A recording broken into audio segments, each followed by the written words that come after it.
তারা কি ক্ষমতায় আসার জন্য কোনো প্ল্যান করছে এখন পর্যন্ত আপনি জানেন? হ্যাঁ, তো জামাত ক্ষমতায় আসার ব্যাপারটা এরকম আগাম বলা যায় না যে আমরা যেরকম বলতে পারি না কিয়ামত কবে হবে, কিন্তু আমরা জানি হবে, যারা বিশ্বাসী অন্তত। একইভাবে আর জামাতের যেহেতু ন্যাশনাল হিস্ট্রিতে মিসট্রাস্টের একটা ইস্যু আছে, এটা রিজলভ করলে জামাত ক্ষমতায় আসার ব্যাপারে আরও দ্রুত আশাবাদী হইতে পারে, মানে কংক্রিটলি আশাবাদী হইতে পারে। আরেকটা হলো ক্ষমতায় আসাটা তেমন গুরুত্বপূর্ণ না বা এত জরুরিও না, বা ক্ষমতায় আসাটা একমাত্র যদি সফলতার নিয়ামক হয় তাহলে হাসিনাও ক্ষমতায় আসছিল।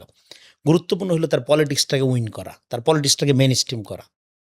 যেইটা জামাত যে জায়গায় আমার প্রতি কৃতজ্ঞ থাকতে পারে, তার পলিটিক্সটাকে যাতে মেইন স্ট্রিম করে, যাতে এখনও যাতে একটা ছেলে শিবির পরিচয়ে ফাংশন করতে পারে সোসাইটিতে, এটার জন্য তাকে যাতে কোনো রকম যেটা করে সোসাইটিতে আনকমফোর্ট বা ডিসকমফোর্ট কালচারাল হীনমন্যতায় ভুগতে না হয়, সে কারণে আমি তার সাথে এঙ্গেজ হইতে গেছিলাম।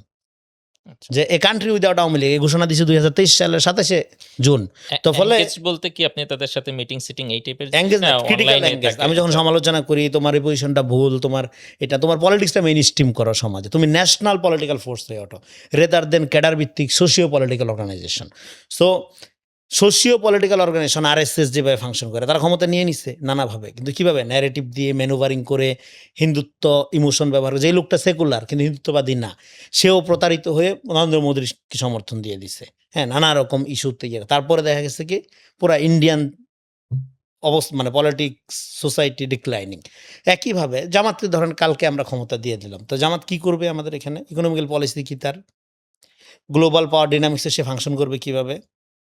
তার পলিটিক্যাল পজিশনটা কি? আমেরিকান এম্বাসির সাথে যখন বসবে তখন বলবে আচ্ছা ঠিক আছে আমরা গণতন্ত্রের পক্ষে। মুফতি আমির হামজা ওয়াজ করে বলে হ্যাঁ শরিয়া কায়েম হবে জামাতকে ভোট দিলেই।